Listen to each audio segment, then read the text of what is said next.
What's going on, Commander fans? It is your boy DT. We're back again, another episode of the Commanders Draft Coverage Podcast. Yes, we do know the legal tampering period is literally moments away, probably at 12 o'clock. But we still got to do our duties and talk about the NFL draft. But we're going to have a little conversation about some of the free agency tendencies that this team probably want to do this year. But this week is going to be the hard-hitting quarterbacks of the defense. That's right. We're talking about the linebackers this week. We got a bunch of linebackers like we did with the edge rushers. So we're going to be very excited to talk about this group, especially for the middle of our defense. So buckle up. It's Kyle, Smoke, Deuce, and me. It is Commanders Draft Coverage Podcast live. Got you.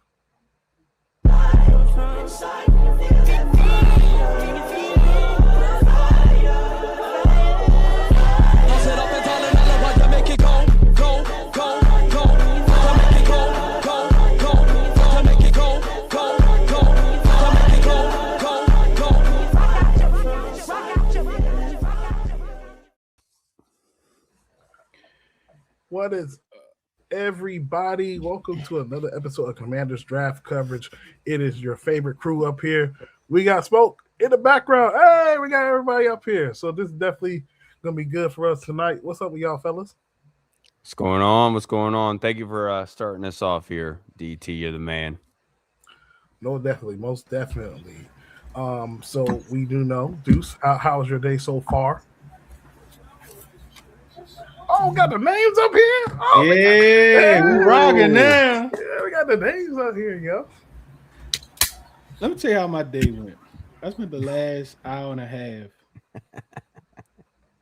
trying to get videos together.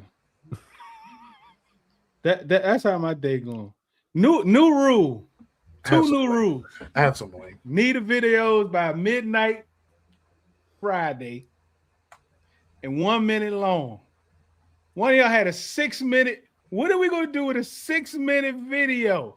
Who had a 6-minute video? Put him on blast. Who was it? What are we going to do with a 6-minute video?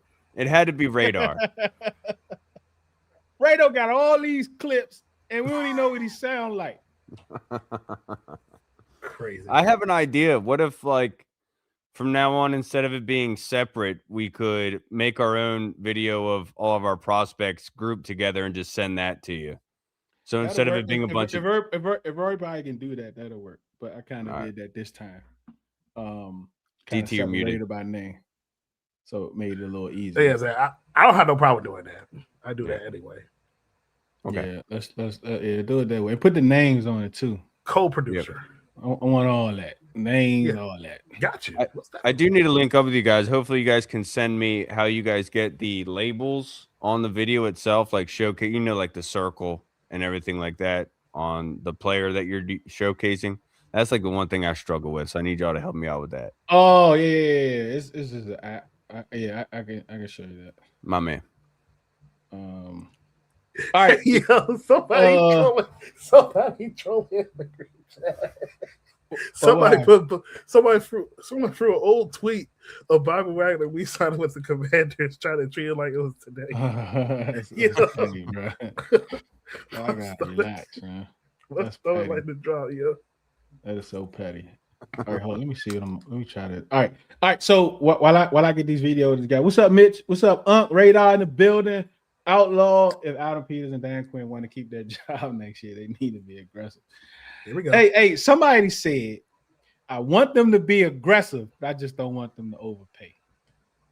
Bruh, like, you can't have it both ways, bro. Like, come on, man. Like, this is. Can I step in right there? Can I give a PSA? Yep. There you go. Listen, man. Deuce, I thought we were acting GMs. Like we were stepping. I didn't know we were being accountants at this point. Listen, man. Listen. If you're out there, you want to be a GM / accounting. That's me telling you. You can't say you want a high-priced player, but at this cost. Like, leave that alone. Like, if you want the player, go get the player. That's what we've been fighting through, especially last season, knowing that a DJ Reed chose a Detroit over us over like $3-4 million, knowing that some of these other guys of DeMarcus Lawrence say, hey, I'd rather go to Seattle or whatever it is. Like, come on, bro. You got to throw the bag at these guys to start building somewhere. Listen, 24, it was a miracle. It was a miracle. But don't you want sustainable success? Why is it, this is my last thing, Deuce. Why is it when we talk about, and I said it earlier in Unkspace, we sit up there, we talk about the Eagles. We say, well, look at all the help that Hurts got. Don't we want Jaden to have the help? Is that a bad thing? Yeah. Come on. We not accountants. We acting GMs. Let's go. Smoke is fired up, man. I got my favorite linebacker in this whole draft that we're going to talk about today. My favorite linebacker in the whole draft. I can't wait till he come up. What's up, dog? What's up? What's up, T? Radar. Look at Cal, the retweet. Look at this guy. Look. See, like this is bro, DT. I don't know if you saw it. Put a tweet out like 2 hours ago. If they both was available, who would you rather have, Jeremiah Love, Cornell? I saw it. I left the group chat. I didn't lead a group chat, but I just left it alone. I said, I'm not doing this. Funny, bro. I'm like, where did this come from? Dude is hilarious. We talking about Laramie Tunsil. We talking about Kenneth Walker. We talking about free agent Unsaid. You know what? Nope. We gonna talk about the draft. Fine, bro. Like that conversation gonna be here. Trust me. 2 weeks from now, that conversation is gonna be here. It's gonna be so nasty up here, bro. We still got like 6-7 more weeks. So yeah. And then mind you, on ETL on Thursday, I couldn't even get on the podcast. And then my co-hosts and them are talking about the Jeremiah Love to Commanders thing, saying we're going crazy. I can't go out there and defend it. So hold on, this ain't everybody. Is you in love? That's the quote. All right. Let's get to some free agency real quick before we start. All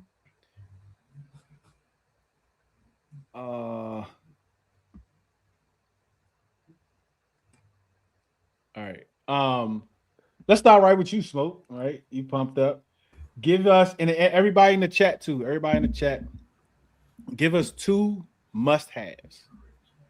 We're not talking about. Okay, go ahead. Tyler Linderbaum. Tyler Linderbaum. Can y'all hear me? Yeah. Tyler Linderbaum. Tyler Linderbaum. Did you say Kyle Linderbaum? Linderbaum. Like lip balm. I want Linderbaum. And if they give me that, I'll settle for Leo Chanel. I'll settle for Leo Chanel if you give me Linderbaum. All right. All right. Tell me why. And actually, it's two. So the first one, Linderbaum, tell me why, and then we go to the second. We're talking about possibly the second, if not the best center in the NFL at the age of 25. He fits Jaden's timeline. He's already been in the league. What was this, his 4th season? You know what I mean? Stuff like that. So I need him to make the guy to the right and to the left better. If you ask me, we don't know what we getting out of Brandon Coleman, out of Allegretti, out of Wiley. We know what we getting out of Cosme. We know what we getting out of Connolly. We know what we getting bringing back with Tunsil. But what is Linderbaum going to do to elevate that guy to the left? Is it a Chris Paul? Is it an Allegretti? Is it a Brandon Coleman? So why not, man? You know what I mean? And he's a good move type center. So I'm not mad at it. But as far as Leo Chanel, like I say, it's going to be multiple teams fighting for the top 2 guys, Quay Walker and Devin Lloyd. Going to be multiple teams. There's going to be teams fighting for Leo Chanel as well. There's going to be teams fighting for him as well. But if I want to get younger, I want to get faster, I think Leo Chanel is just as fast as Devin Lloyd. I know he's faster than Quay Walker. So I can, you know what I mean? I can deal with that. But that way I secure my trenches up front on the offense, and I got the second level of my defense looking a lot better going into this 26 season. Hey, why they didn't why they decline his 5th-year option? Who we talking about? Was he injured? We talking about Chanel? No, Linderbaum. Oh, Linderbaum. I'm not sure why. I'm not sure why, but it's to the point where their GM went out there and said we had a conversation with him and his team, and we offered him the highest paid contract as a center. But maybe he really wants to reset that market because go ahead. That could be the same thing. Do you guys remember when Brandon Sheriff left here?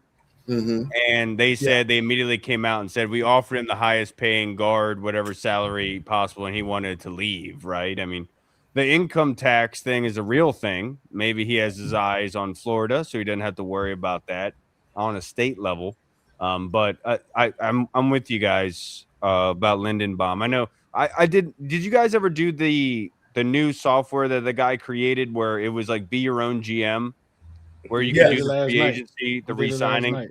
Like I signed in free agency Nick Cross, Tyler Lindenbaum.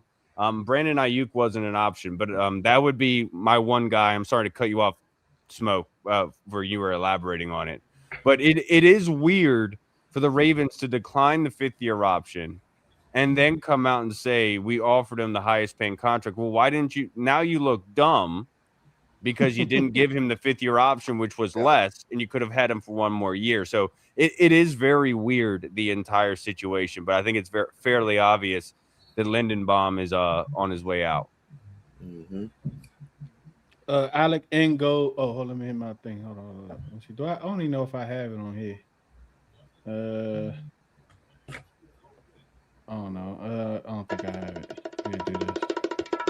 For the love of Jaden, build up the defense. Alec Ngo is signing with the Chargers.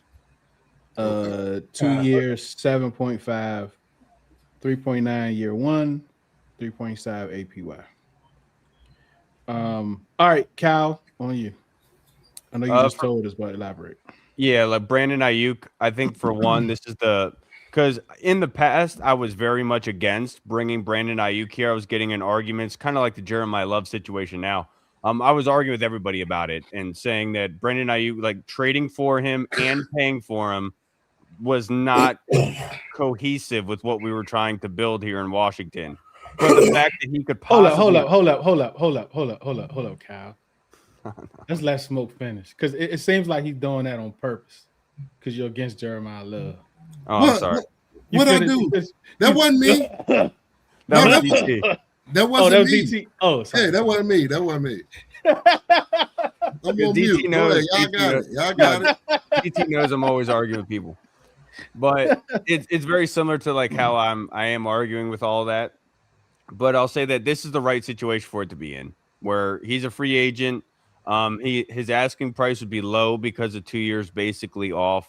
With all the controversy following, it's the best fit because right now you do want to add weapons for Jaden, but you also need to build up the defense. And with only 6 picks, this makes the most sense in bringing in Brandon Ayuk. I think this is the best case scenario for everybody involved.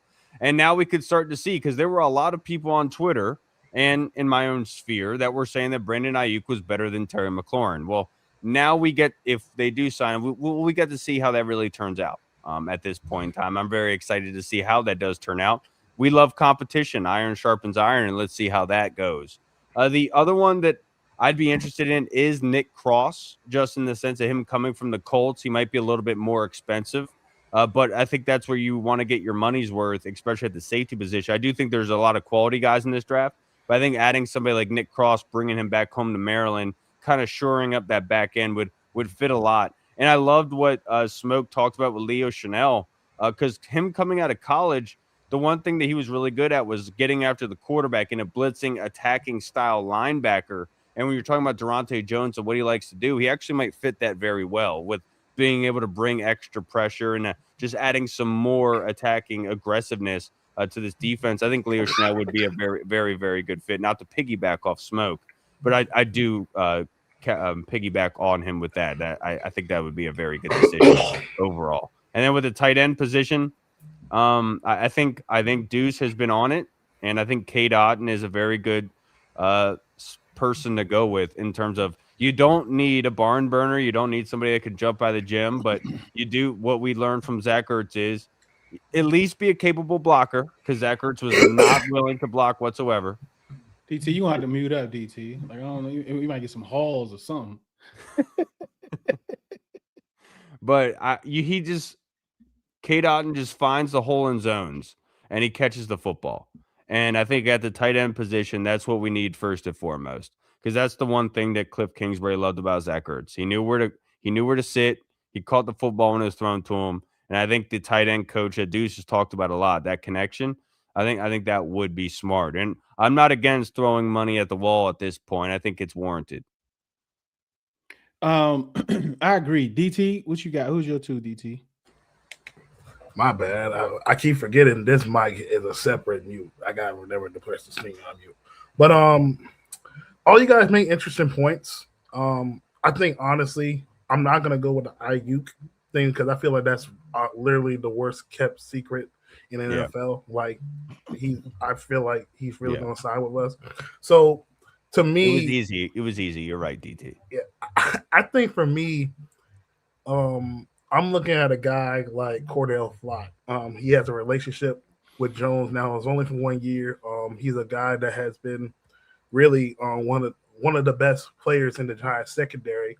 I'm not sure they'll be able to sign him back, but I think a relationship with Jones, you have him in your defense, then you secure up the secondary. We know Jones has a strong grasp on building the secondary within their defenses. And I think for the other side, I think getting a guy like Chig Okonkwo at tight end to be a pass-catching threat would be a great benefit for the offense in the middle of the field. So those are the two guys I would like to sign.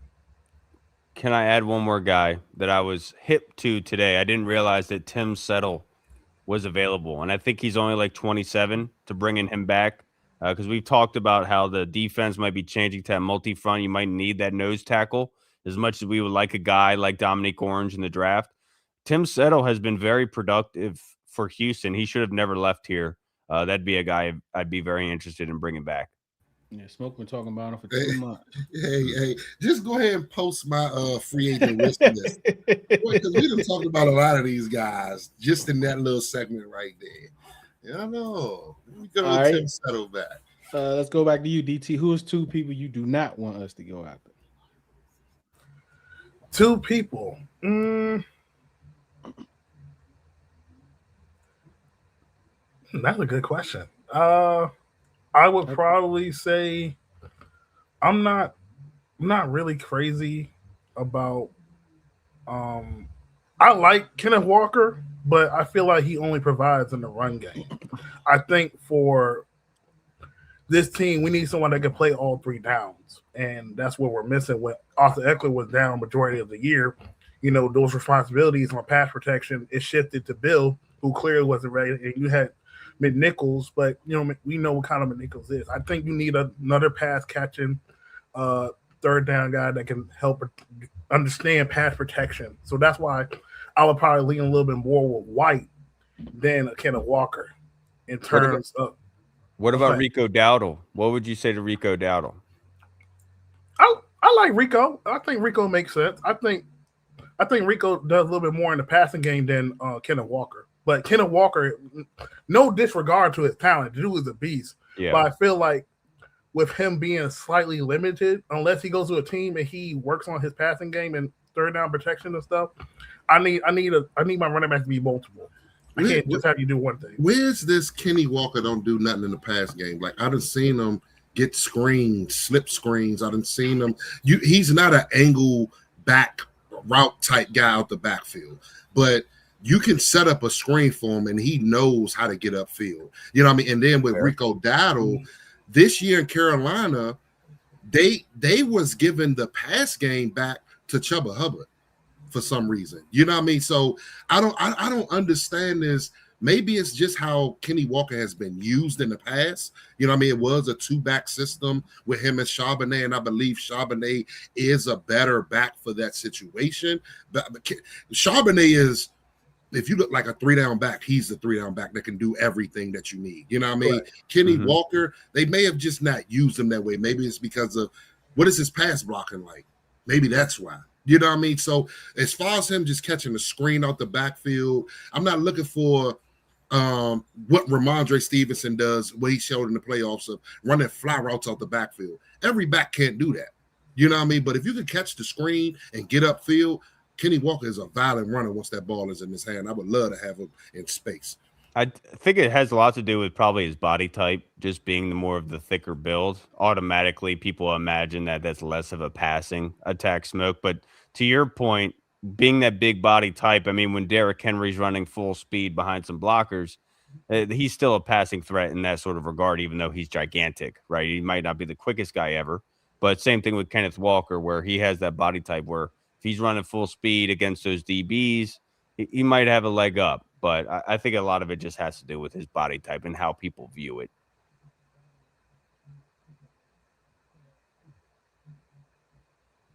Yeah, because I think when we talk about the running backs, it's a thing where, like everybody can't be the Gibbs and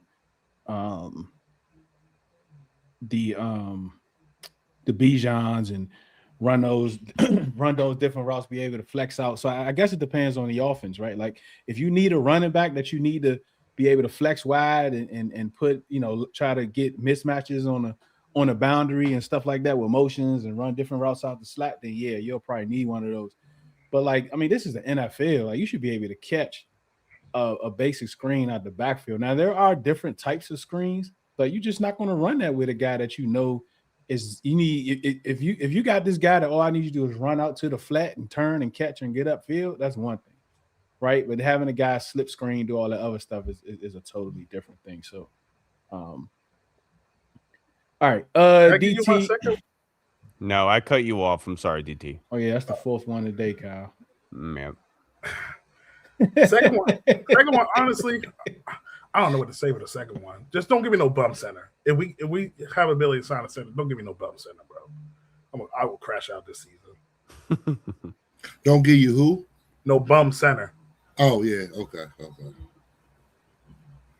I'm interested to know what you thought he said, Smoke. No, I literally didn't hear him. I just heard. Okay. Don't give me no. Yeah, and it kind of got muffled a little bit. All right, let's get into this film. Hold on. My bad. Hey, hold on. I have one. I have only one. Got one. I only got one. Maybe we're in the same field. Does it start with a B? Yes. Yes. Yeah, does the last name start with a W? Huh? No, it starts with a J. Oh, okay. All right. Go ahead. You can have yours. Go ahead. The crowd know who I'm talking about. The first name start with a B, last name start with a W. You didn't say our own free agents. Yeah, I know. Go ahead, Kyle. Benjamin St. Juice. That's why I don't want us to sign a free agency. I'll say that. That might be worse than yours. That might be worse than yours. No, I don't know. Hunter Jared just said we can't have Ashburn syndrome. That was Ashburn syndrome right there. Man. That was Saint's boy. Yeah, let me get into the film. I'm ready. Let me get this notepad. I feel like an old man. Oh, you saying Bobby? I don't like to type nothing. Put this thing in a notepad. Smoke. Yo. What? I'm just realizing who you were talking about.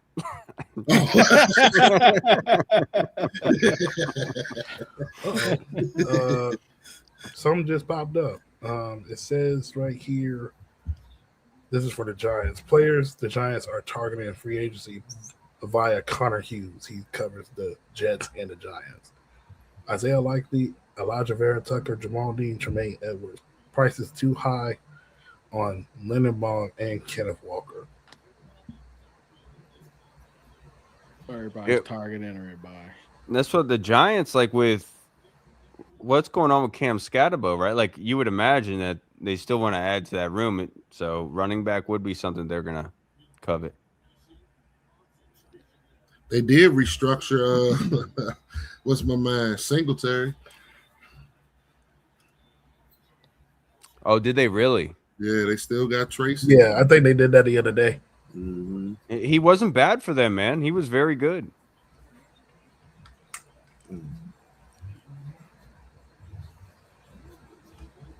All right. Make sure I got the right one. Yep, the smoke's right here.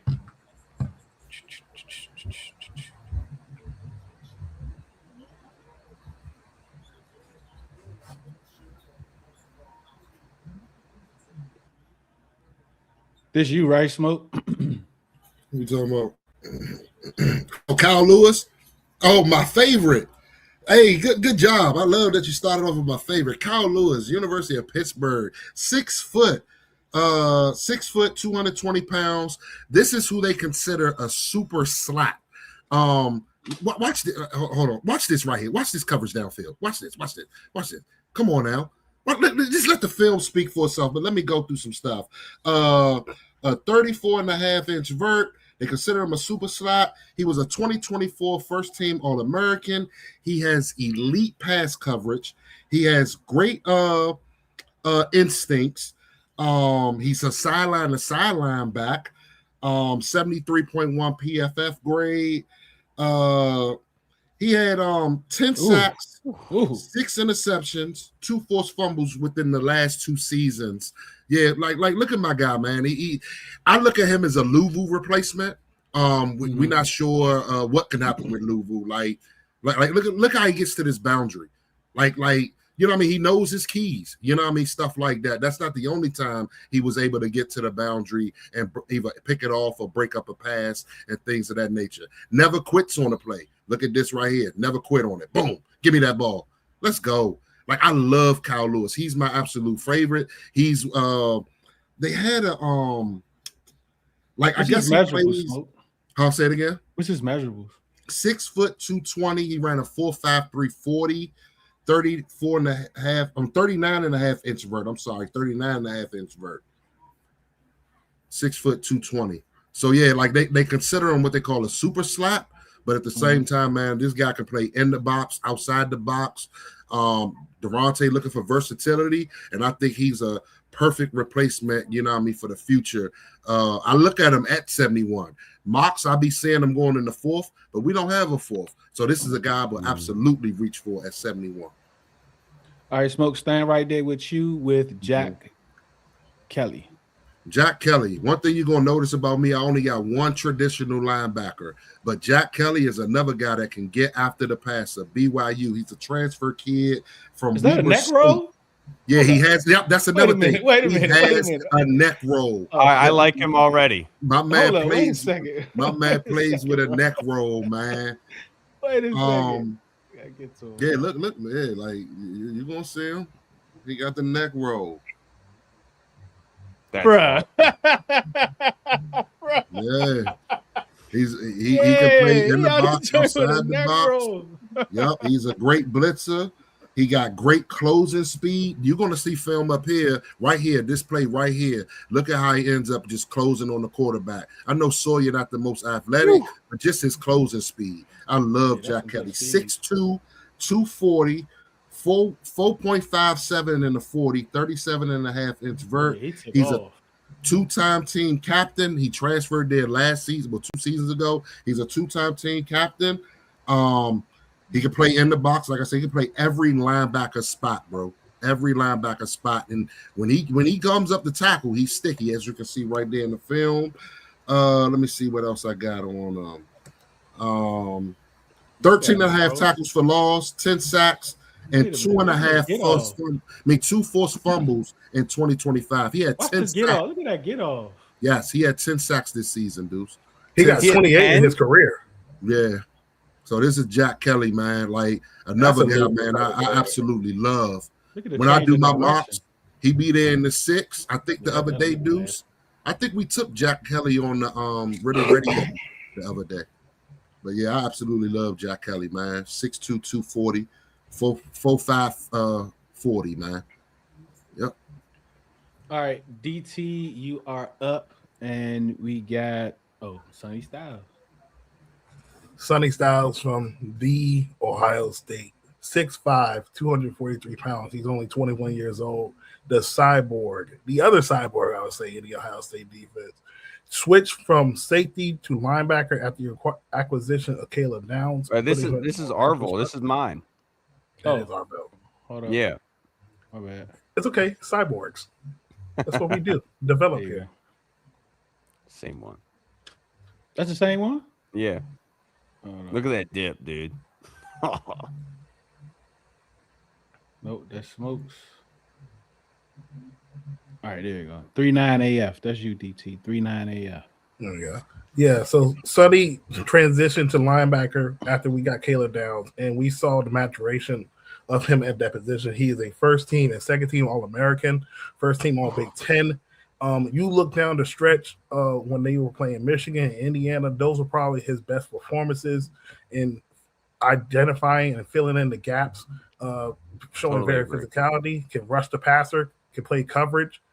I think, he is definitely a top 10 player in this NFL draft, and I would not be shocked if the Commanders would take a shot at taking him at pick number 7. Totally agree with you. The natural instincts, because I've heard people like kind of correlate him to like Jamin Davis, just the measurables and what he was able to do. But like there is a drastic polar opposite to just the instincts and how to play linebacker. When you like, people will look at it and say, well, it's all just because he tested well. Like, no, when you actually watch him, and DT talked about it perfectly, the natural instincts to fill gaps and everything, it's all there. And he could do a lot for you. And the cherry on top is what he did at the combine, just showcasing how fast and how athletic he really is. If it wasn't for DT, I would have picked Sonny. Caleb Alarms, DT. Caleb Elam Orr, 6'2", 230 pounds, 22 years old, started his career at the University of California, then transferred to TCU, had 130 tackles in his sophomore campaign. You see the physical instincts. He ran a 4.47 at the NFL Combine, 271 tackles, 135 solo, 8 pass deflections, 7 sacks, 1 forced fumble, 1 interception. He has the athletic traits that you would need at the linebacker position. Bro. This dude moved like a running back. Watch his movements at the hole. Look at his legs. Is this 25 or is this 24, DT? Watch this. That is 25. That was the bowl game against USC. Okay. Smoke. Look how he jump across. Watch this. That's a good one. Watch this one. Look at this. Look at that. That's keeping crazy. His head up, seeing his target, never stop moving his feet. Hey man, signs of a great linebacker. Oh, swivel. So where was this in all the games I watched? This is ridiculous. I don't know. DT pulled this out the basement or something. This must be VCR. No, I know. DT got the good tape. He does. Yeah, he has some things to work on. I think block shedding could be a little bit better. Was he a former running back, DT?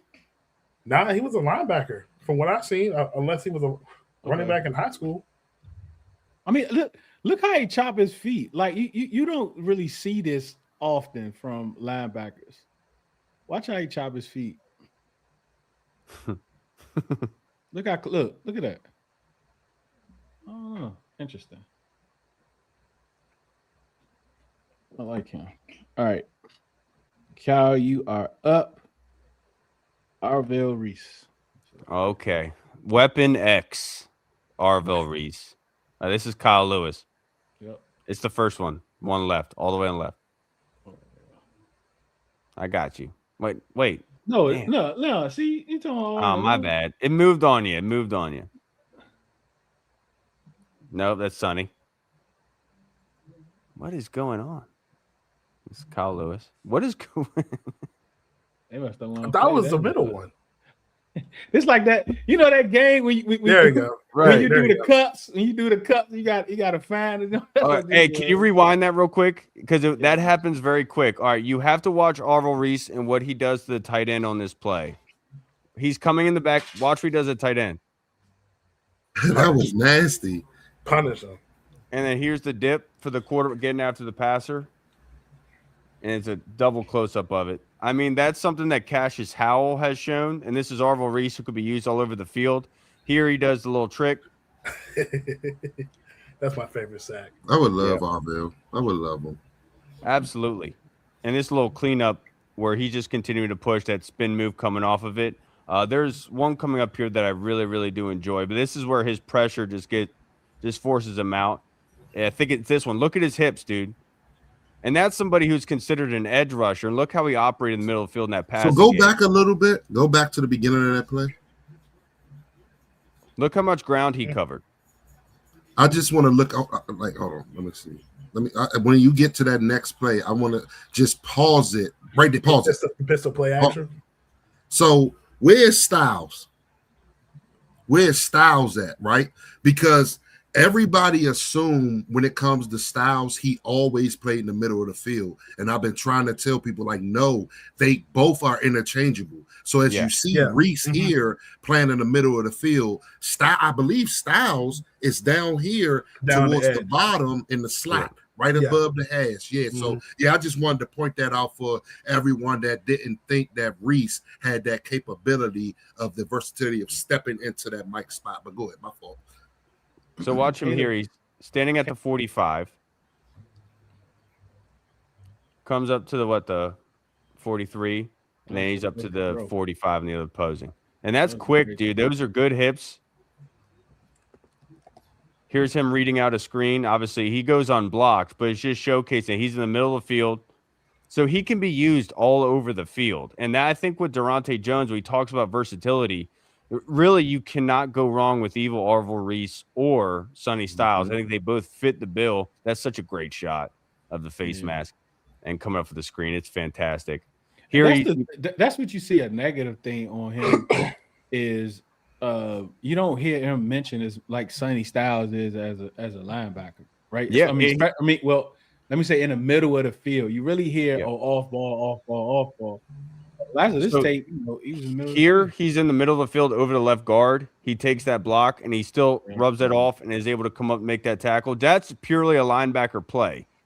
And like, I just want to make sure, because a lot of the talk about him is that he's going to be purely an edge rusher. So, Kyle, am I wrong when I said it last week? Like, if we were to draft Reese at 7, he fell to us. I don't want to just isolate him to a side. I think if you put him in the middle of the field, he can choose his spots at that point. You know what I mean? Like he's a downhill linebacker, like, to get after the passer, get after the running back. But if you isolate him to a side, I feel like it's a disservice. So the middle of the field, I think, is where he best fit at. It absolutely is. Now, think about it like if you are a defensive coordinator, right, and you have somebody like Arvell Reese, are you going to purely put him on the line on the outside? Or are you going to say this dude has shown the ability to block shed, get after the run game, also be able to use on blitzes? And if I'm doing that, I'm saying I'm using him everywhere. I'm going to put up 6 guys on line of scrimmage. You know where I'm going to put Arvell? I'm going to put him over the center. I'm going to run that stunt play off of that. I'm going to have him be the outside guy on that loop going out between the guard and the tackle. You can utilize him in so many various ways that I think it fits the versatility that Durante Jones would really covet. And you're talking about a building block for the future. I think Arvell Reese would absolutely kind of give you a help in establishing that identity on defense where you can move him all over, you can attack, you can pressure a lot, and he can also help you not only in the passing game like we saw with being able to get back in coverage, but also as just a typical linebacker, and he does a great job of setting the edge, which is the last video. It's the worst of the video because it's very grainy. It was like in 360p. So it's very grainy, but he's setting the edge on the outside as well. I think Arvell Reese is the total package. All right, Kyle, we're going to stay right there with you, and we're going to go with Bryce Botcher. I'm probably botchering his name. Hold up, dad joke, Smoke. I'm probably botchering his name. I didn't catch that. I'm sorry, Deuce. The dude from Oregon, he is a kind of like what Smoke had talked about with being an attacking style kind of linebacker.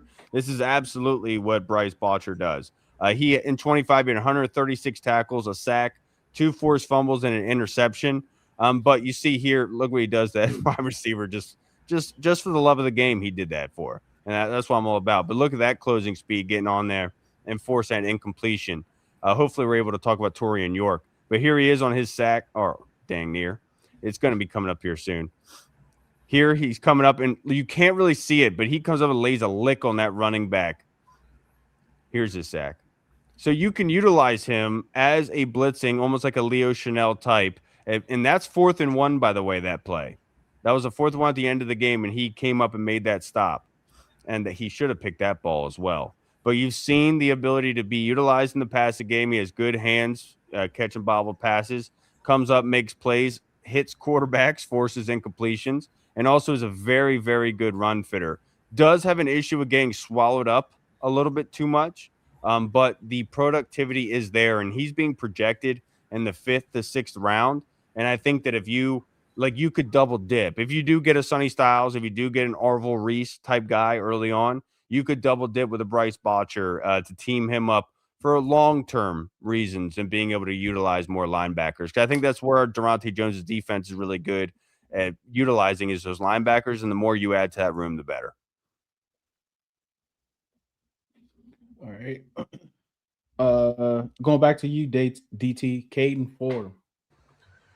Caden Fordham. You guys remember Patrick Wilson? I believe his name. NC State. NC State. He played at NC State. So this Peyton is Wilson. Peyton Wilson. Peyton Wilson. That's a guy. Yeah. So this is one of Peyton Wilson's former teammates at the linebacker spot. Played since 2021. The last 2 seasons, he had his best years in the ACC. Was 13 All ACC and was first team All ACC. Now, of course, feeling a little blurry, but he's not the most athletic, but he has the smarts. He understands his assignments. He makes plays on the football. NC State has the last couple of years, they have produced some outstanding defensive players, and he became one of their budding stars in that defense. His ability to be a run fit, make plays in the backfield, whether it's a sack or interception. This is a guy that I can see on day 3 be a developmental linebacker, and as the years grow on in the NFL, he could be a surplus starter. Where is he projected, did you say? I think right now, day 3. Okay.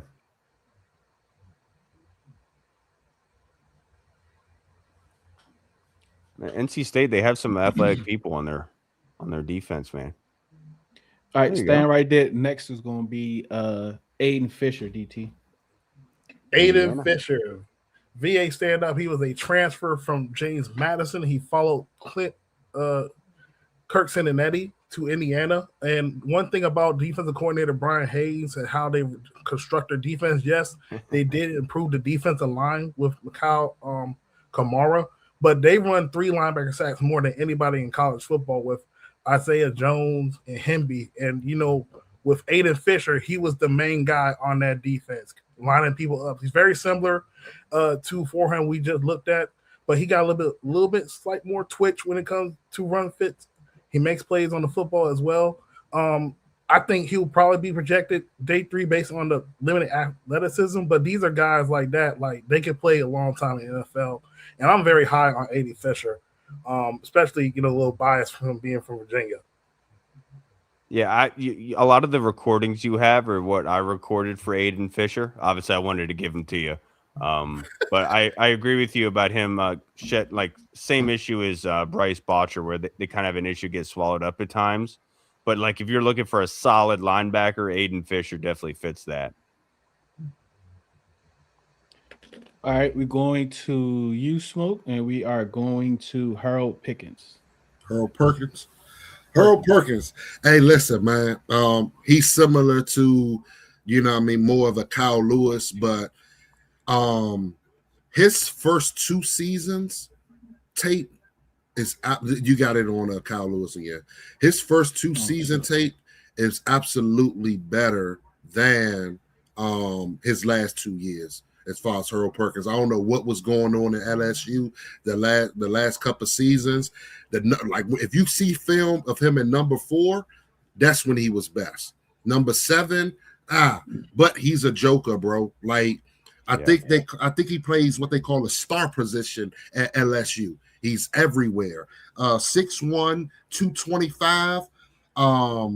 Let me see what else I got. Like I said, number 4 tape is better than number 7. He had 88 career pressures, 17 sacks, all like and 24, bro. Like I say, 24 tape was better than 25. I don't know what it was, man. Like that's a little knock on him, but he's another like Luvu type guy. If you want him just going downhill, getting after the quarterback, you know what I mean? Stuff like that. That's what I'm kind of looking for, a replacement in that as well, because Luvu's getting older. I know we focus so much on the Mike linebacker position, but if you got versatility, man, and speed and stuff like that, it can help out a couple holes and stuff like that. But Earl Perkins, first 2 seasons, especially as a freshman and as a sophomore, he was absolutely a stud. But it seemed like when he switched his number, the game started declining a little bit, but he's still a heck of an athlete, man. Heck of an athlete. So, yeah, he's a guy that I got my eyes on. But he's a guy I'm going to be following no matter where he gets drafted at, because I just want to see.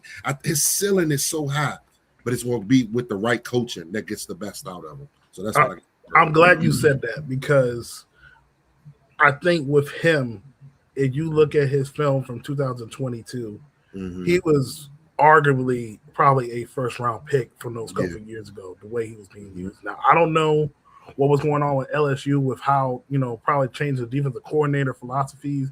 Maybe they didn't know how to use him, or maybe, we may never know until we find out. But I think it all just matters about who's going to use him the best way. And I think a couple of players you already noted when it comes to like Frankie Louvu, like, yes, Frankie is at his best when he's going forward, but 2 of these guys that you mentioned, they have the athleticism to play sideline to sideline, also in coverage. But it's also about how they're going to use it. And we know from Durante Jones coming from Brian Flores and how they use a guy like Ivan Pace, going after the quarterback, playing coverages and stuff. Those are guys are very similar comps to these 2 players that you have. And correct me if I'm wrong, but Perkins, I think superpower was in the passing game against running backs. He was very good at being able to isolate them and staying toe-to-toe with them on those routes. And that could definitely be coveted at the next level. Like we saw running backs many, many times take advantage of us, especially in the middle of the field. And somebody like Perkins could really help with that. And I'm pretty sure Durante's familiar with him, knowing he was the D coordinator in 21.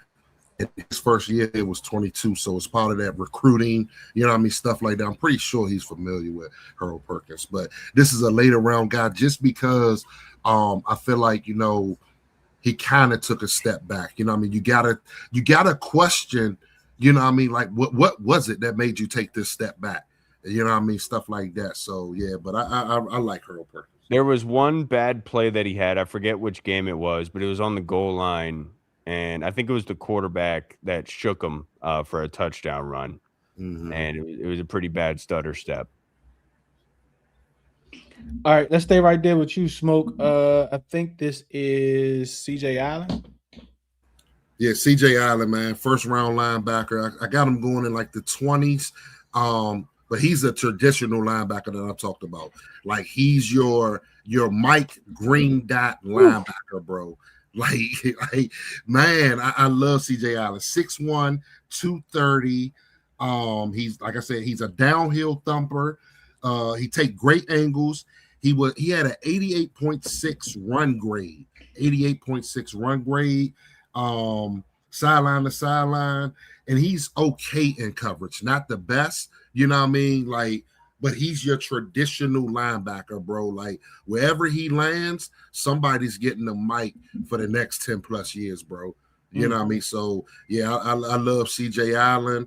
I actually got him mocked in a couple journeys to the Cowboys and stuff like that. I know they still looking for that, but yeah, man, I love CJ Allen, bro. That speed is apparent, especially on those blitzes. You can obviously see why he's ranked as a first rounder. Yep. Oh, that's the early tape. Yeah. 6'1", 230, bro. All right, Cal, your guy, Torian York.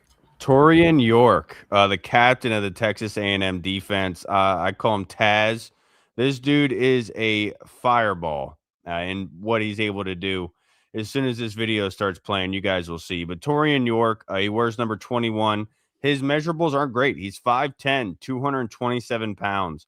In 25, he had 72 tackles, 1 sack, and 1 fumble recovery. But his closing speed is something to be monitored. Very big a thumper, but here you see him going to the sideline, being able to cover ground. Here you see him sniffing out this screen. You saw him shifting to his left, reading that screen. Then, you got to love the pose. Here, another outside run where he's able to come on. For a guy that's 5'10", he's not limited in that sort of regard. He's still a thumper coming up, making plays on the ball, but especially on the quarterback, on going outside, his closing speed on it is phenomenal, and it's something that jumps out on film to you. Here, especially, he goes unblocked, but just being able to come up and make plays in the run game, he delivers a hit. I think this is a really good example here of his hands not being fantastic. He was supposed to catch that football, and he didn't. But this is him reading the tight end slip outside the backside.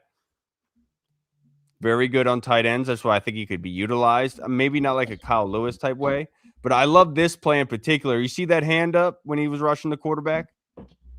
Trying to blind the quarterback just enough to be able to force that incompletion.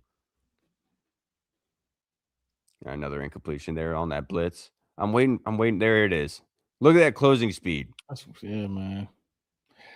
Bro, like the NFL, the college gap to the NFL is so huge, bro. Because you see these dudes in college, you be like, man. Oh, when it's they amazing. Get up, it doesn't translate. All right, stand right there with you, Kyle. Anthony Hill, his 2024 stats were much better than it was this year. I asked Ryan Fowler, I was like, did he gain weight or something? Like what was going on with Anthony Hill? But this year he had 70 tackles, 4 sacks, 3 forced fumbles, 1 fumble recovery, and 2 interceptions. Kind of used all over the field. Oh, that next play you're going to really enjoy. I'm trying to see where he came from on this play. So watch this. He's in the middle of the field. Watch where he does that alignment. Oh, he came from a linebacker spot. Okay. I thought he used it on the line. Yeah, but a lot of what we're using here, watch where he does the wide receiver. I didn't even see it. Hold up.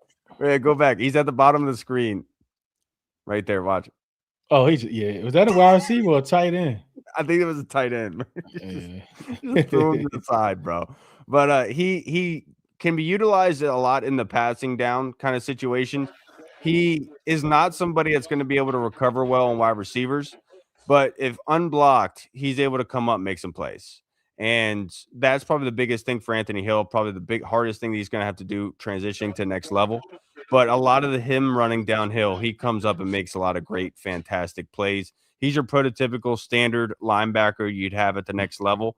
I think reading gaps, a lot of the time he's out of position in certain ways. And I think if you're able to coach him up at being able to fill gaps a little bit more, I think that's somebody that could come in and do very well for you. But him being 6'3", 238 pounds, he has the pro mold for a linebacker. And he showcased the tenacity, the physical nature of things, just a little bit more of the mental side of being in position, just a little bit more. But his 2024 tape, I remember the linebacker I covered last year from Texas, a late rounder, and Anthony Hill just continued to pop off, man. And this year, it was much more so in the pass rushing kind of game where he pops off. But I think this is somebody you could very feel comfortable with. I think he's projected in the 2nd or 3rd round. He gets to the quarterback a lot. Yep. I thought it is. Look at the quarterback. I thought it you Smoke when I saw this from the quarterback. Watch the quarterback on his next play. What that remind you of, Smoke? What's one of your biggest issues with our quarterback? Come on, man. You gotta carry that thing out. Bro, that John is so lazy, bro. Yeah, like, man. if I can see this on this small clip that Cal did, it has to be a quarterback coach on the sideline. Like, bro, you got to do better than that. Ain't nobody falling for that, bro. See, Smoke and I are on the same page. I said the same thing about our play action last year. It's not well done, and it's so easy to decipher and see that it's a play action. You're absolutely right. It's a skill, bro. Like it's a skill. It's a literal skill, man. Peyton Manning mastered it. He talked about it a lot. I think Aaron Rodgers as well. I think Aaron's another one that puts the. I mean, but the longer we get in the game with all this 7-on-7 and stuff like that, like it's eventually going to phase itself out. But they're trying to bring it back. But good luck to all these quarterback coaches, QB gurus, and everything like that. When you're playing spread your whole life, you know what I mean, from the age of 8 to you know what I mean, you get to the league. Good luck. Deuce, were you able to get Jacob Rodriguez? I got you. Right back to you, DT. Red Murdoch. Well, I want to see this. I'm excited for this one. Well, so for those that don't know, I did my first article for Blitz Sports Media on Red Murdoch. Red Murdoch from Petersburg, Virginia, 804 stand-up, local product, 4 years of college football at the University of Buffalo. This dude has... That's clean too. I don't think nobody can see the video, dude. Oh, my bad. Well, Deuce really loves Virginia. He really loves Virginia. Oh, no. Yeah, I mean, hold up. Let me go back. Oh, man, my bad. Oh, man. Yo, Deuce was getting higher everything. But this dude has 17 forced fumbles. That's the most in college football. And he broke Khalil match record forced fumbles. Dude is a thumper in the middle of the field. At Buffalo or in the conference? Ooh, he bringing that, yeah. Oh, what you say, Kyle? Who paying all these fines? Like you ain't gonna have no rookie check. Like man. I mean, was that a maybe so? I mean, did they throw a flag on that one, DT? You should, I don't know. Nah, they ain't from a flag on that. Is that defenseless? I guess. And this joint right here, this right here, like that's what we need. Man. Look at him shifting, getting to the running back. That's Darius Taylor. I like this guy. Not being biased, but I can get him on this team. Oh, you got Panamalu type head? Oh yeah, he a dog. Yep, he a dog. That sold it for Deuce. Look at this. Ain't nobody want to block him. Hey, bro, ain't nobody blocking him in these joints, bro. This is against Minnesota. Look, there's nobody blocking him, man. He's just, look at him. He's just tracking it down. What's his measurables, DT? 6'1", 235 pounds. He don't look 235, bro. It's in the hair. Maybe. Maybe. Yeah, Smoke right, bro. Like, I don't know who gonna be paying them joints for sure. Was Minnesota their toughest opponent this year? To my knowledge, yes. Okay. In terms of power, yeah, the knock will be the Power 4 conferences. They played in the first game, actually. He had 16 tackles. Yeah, he had 16 tackles, 5 solo, 11 assisted, and a sack. They played in the MAC conference. So the level of competition is going to be the knock. And, I think the other knock will probably be, the level of skill position he had to go against. How will he be in coverage? All right, these is right. I'm gonna get to your last call. This is right. This is Deontay Lawson. Of course, radar. Is this the 6-minute video? Nah.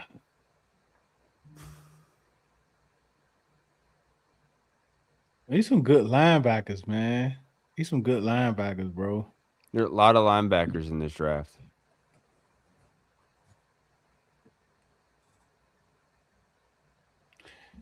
Man, free agency gonna tell us so much. Does Devin Lloyd take us out of the linebacker in the draft? I would still draft one. I would think so too. How high, Smoke? Because right now with no linebacker signing, like pick 71. I mean, shoot, pick 7. 71. Like if they get like Devin if Lloyd, they sign a Devin Lloyd, listen. If Reese, Bailey, all them dudes gone, and Styles, listen, man. You listen, bro. I need talent. I I need all the talent in the world. This is Harold Perkins. So I mean, like, are y'all like, how y'all feeling about McGee? Did he do enough for y'all to be like, he put Harold Perkins up there? Yeah. Okay, great minds think alike, Radar. We got him in coverage. That's that's his superpower, and he's very, very good at it. So you could use him a lot like the Nicky Manwuri, where it's like that heavy slot, like Deuce, like Smoke had talked about. What did you call it? A super slot? Super slot, yeah. Super slot. Mm-hmm. Jesus. That's how I'm looking at Kyle Lewis, though, bro. Like, listen, man, this Kyle Lewis kid gonna make some money, man. And he's not even the best. Well, they got 3 linebackers at University of Pittsburgh, bro. Like, man. That's a good dip right there. Yeah, it is. That was good recovery speed. He got slowed down before that. Mm-hmm. Look at that swipe. That was a horrible pull action. What was that? A guard? Yeah, I don't know. We don't want him. We'll pull up his tape. And it's the last one he had, Jake Golday. Oh man. He was a former edge rusher. He transitioned to linebacker. So he's the one that didn't. He's the one that didn't test out very well, right? No, I know he did. Ain't no way he did. Look, watch this. Look at this. What is that? He got back though. Did it enough. He got good. Ain't he like 6'3", 6'4"? Yeah, he looked tall.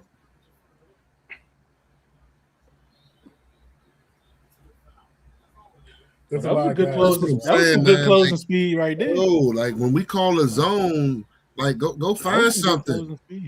Our linebackers just go look in grass, man. Like, come on now. He reminds me of Bobby. The way he backpedals. I don't know, Radar. That's not a good sign. Yeah, you pull this one right now.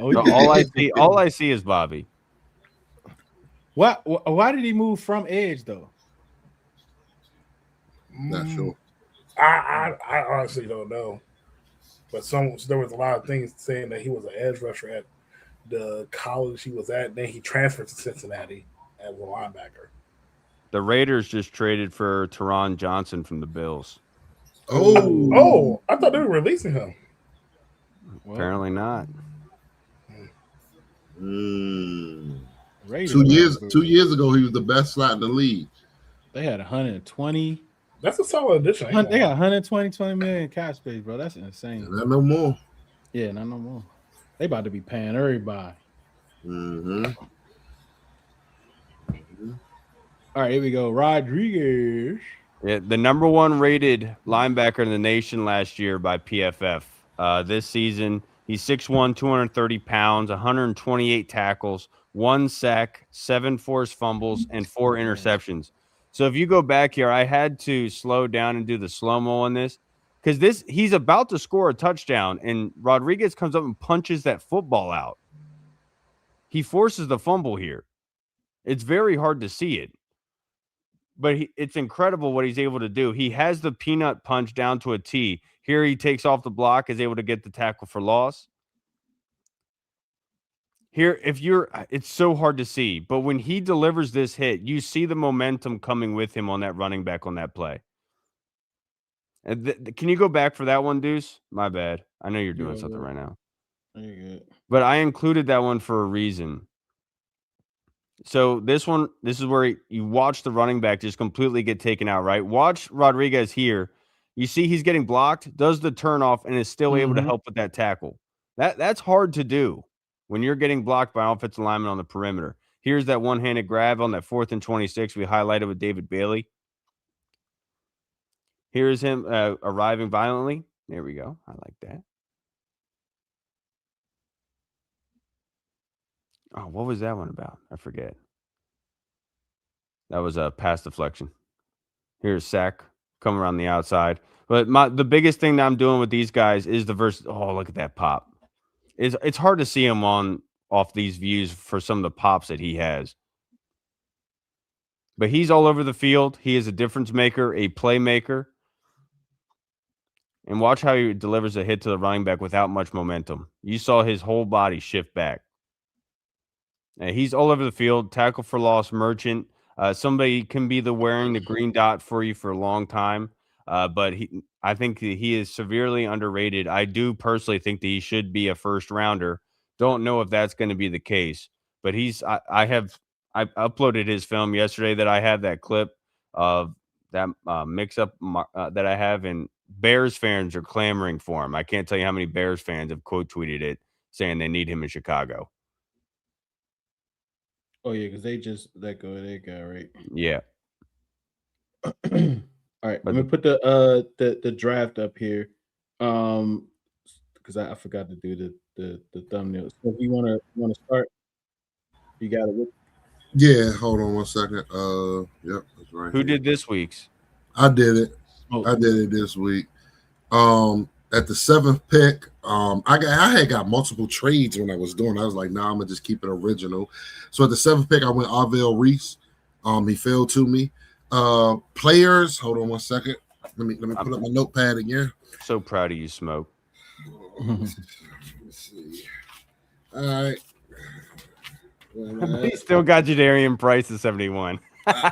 Yes, sir. All right, so look. All right, so players that were around when I picked Reese at 7 was Caleb Downs, Sonny Styles, and Delane.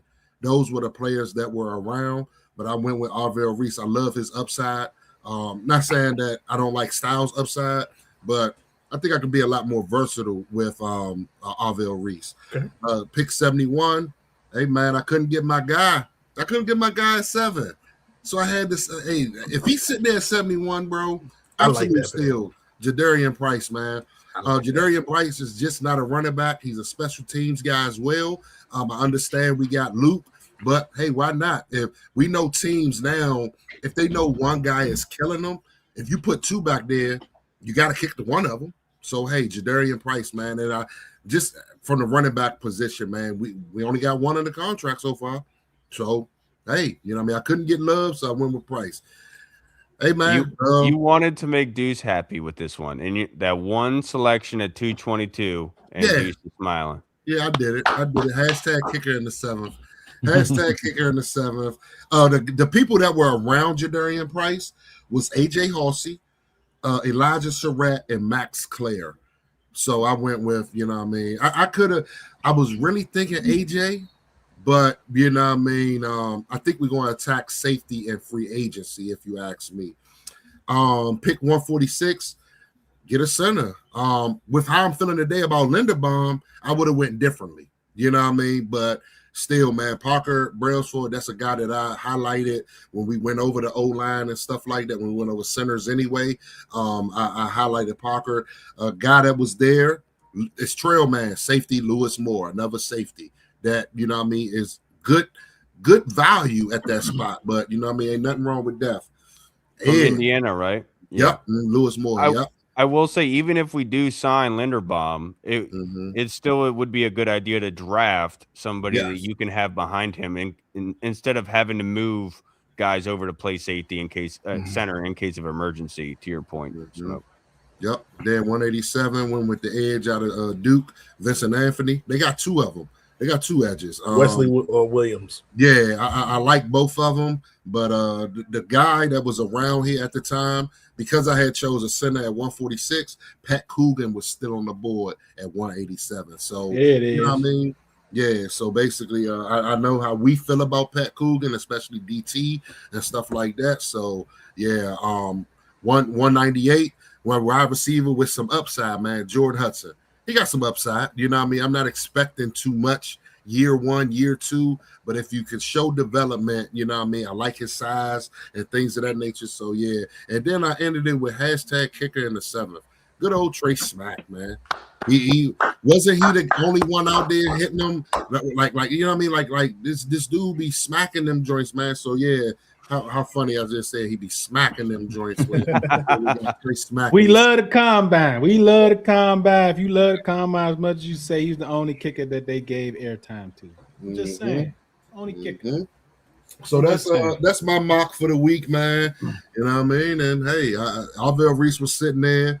I could have took Styles. I could have took Downs. But I like that upside of Reese, man. I literally said it when you was breaking them down, Kyle. If I could find a way to just put him in the middle of the defense and let him select his spots, more so how we saw Dan Quinn do that with Micah. Let him select his spots. But his job is to get after the passer. His job is to, stop that running back from getting, 3-4 yards down the hole and stuff like that. I don't want to isolate that dude to right or left side defensive end. As what everybody else is comping him in today's NFL. He's going to be an edge rusher. But if we're going to a 34 look, I'm having him as a joker, a robber, or whatever it is. Like, you're that guy that's going to be moving within that second level, picking your spots, and you're going to elevate this defense. Yeah, and like with Micah coming out, I used to get in arguments all the time with people because they were complaining about Jamin Davis. And look, I get it at this point. But Micah at linebacker was not as good as everyone was making it seem, right? Like, I kept saying he is an edge rusher, and thankfully Dallas transitioned him to purely an edge rusher, so that argument went out the window. But what Micah has speed on Arvil, right? Like, Arvil doesn't have the natural speed that Micah does. But what Arvil is naturally better at than Micah is his block shedding, is the run game, the instincts, because that's what Micah really kind of lacked at coming out of college and even in the pros. That's why they moved him down, because if you guys can remember, we were able to run on him from the middle linebacker spot. And so I think Arvil, to your point, is much more of the fitting of being actually moved all over the field at rusher, at linebacker, because he's able to fill those gaps but still get after the passer, to your point, Smoke. Look, I'm just going to give you confidence, Smoke. That was a good draft. Getting Arvell Reese, the multiplicity that you can do with him, then getting Jadarian Price at 71. Look, like we've been saying, Price would have been RB1 on probably 120 other teams in college football outside the top ones in the draft, and Jeremiah Love. Then getting Parker Brailsford, et cetera. I went back and looked at him. I'm actually more intrigued by him the more we get down to this. The athleticism is something that I would love, especially with the offensive line. Then Vincent Anthony, like, that dude is freakishly, like, incredible. About 6'5", 6'6". You're getting an edge rusher, which you're not putting a lot of pressure on Arvell Reese to do what he do. You can do rotations, and then you get wide receiver for value, and then you get Trey Smack. So I love your mock draft, man. That was an absolutely slammed up mock. Yeah, I'm gonna give you a real quick. So when I did it, my mind was post free agency, and I said I got my Linderbaum, right? I got my Alec Pierce, things of that nature. So that's why I drafted the way I did. So yeah. If anybody watches Jadarian Price or would like to, I would highly recommend watching the Texas A&M film, and that will really showcase you what Jadarian Price can do. Jeremiah Love kind of had a hard time getting things going, and Jadarian Price came through for that Notre Dame offense that game. And that's, like, it's funny you say that, because I've been saying that's the best game to see everything about Jordan Love too. Yeah. Jeremiah Love, right? Like, you see everything. You see them. Like, I think the first drive, Smokey, they was laying that wood on, bro. The first drive, but you saw the fight, right? Like, he was getting hit in the backfield, still breaking tackles. Like, everything you want to see about Jeremiah Love, you can see him. And also, like you said, Price, a lot of times it's not exactly the same, but sometimes you can say, oh, who is the running back on this play, right? When you looking at both of them guys and how they play. But I absolutely love Price there, but I don't know if he'll be there at 7-1. Especially if Love go top 5, then it's gonna get crazy. All right. So they just swapped 6 and a 7. Yeah. Yeah, see. Yeah, Raiders got the money. Whatever. Did you see what Ian Rappaport tweeted? He used the 6-7 swap just to say 6-7. Of course. Yep. All right, man. We got to get up out of here. Kyle, what you got this week? I'll be going on a work trip this week, but I think we'll be recording on Tuesday night, so I'll possibly be out of the way in that time. But keep your eye out to be able to talk about free agency and all the updates and everything that we're getting during the purge of the NFL, wherever all the illegal stuff are legal now, that you can be able to do. But I love your guys' radio show and your send-offs that you guys do. You guys have your own little quotes. I remember saying to Deuce way back in the day, you know, it's not really about like people liking you and everything. It's more about you loving what you're doing. And what I always say is what I've tried to tell people is, you know, rarely wanted, always doubted, but never quit. You know, that's what my send off. Where Unc at? Where Unc at? I gotta hit that one. Before y'all go, I did want to. I put it somewhere. I thought I put it in my bookmark. But y'all see the new rule? They kind of snuck that in today about starting tomorrow during the legal tampering period. Teams could reach out to at least 5 free agents and video conference them for 1 hour max.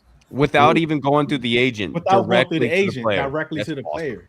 Was that in that memo that they sent out of like list of things? Well, maybe, but yeah, because I saw. I think Friday. I think Friday, Nikki or somebody retweeted. It was like a list of things to know about tampering period or something from the NFL. You know what I mean? So yeah, I thought I bookmarked it too, but I didn't. So I thought that was interesting. DT, what you got this week? Just be on the lookout. Big media man, DT. Big time. Appreciate it, man. Just look out for another article this week pertaining to anything Commanders do. Ins and Out League podcast will be coming back on Wednesday. Still trying to get some people to hop on the show, want to learn more about some of these prospects, such as guys from NC State, USC, you know, just to name a few teams I'm trying to look a little bit deeper to. But just stay tuned and stuff, man. Writing articles now. P.S. I'd rather write articles. No, I'd rather write IEPs than write articles right now because them articles been kicking my butt.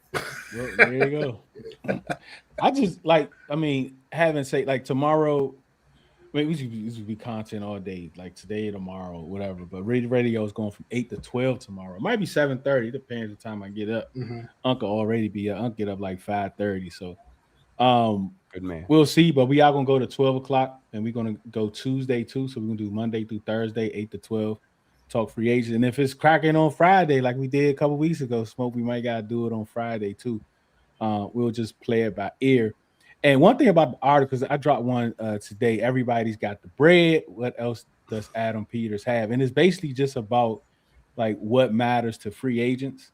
But like the make it for me, bro. I just do stuff. I'm just like everything that I do, like what you said, Cal. Like that's why, like I always say, I do it because I love it. It's because like it has to be fun to me.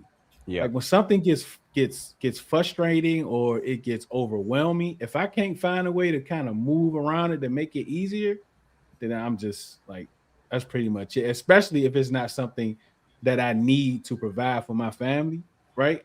I'm just be like, nah, bro, I ain't doing that. But it's just fun. Adding stress at the end of the day, right? Yeah, it's fun. It's fun.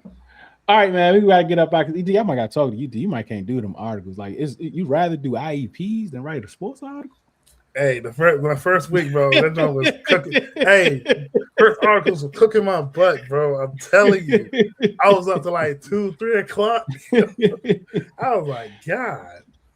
Yeah, it's something different, man. All right, man, we gotta get up out of here, man. Thank you all for taking the time to join us. We know your time is very valuable. You're spending with us. We absolutely appreciate it. Remember, do it because you love it, not because it loves you. One beat, one sound, one heart, one love. All right, y'all.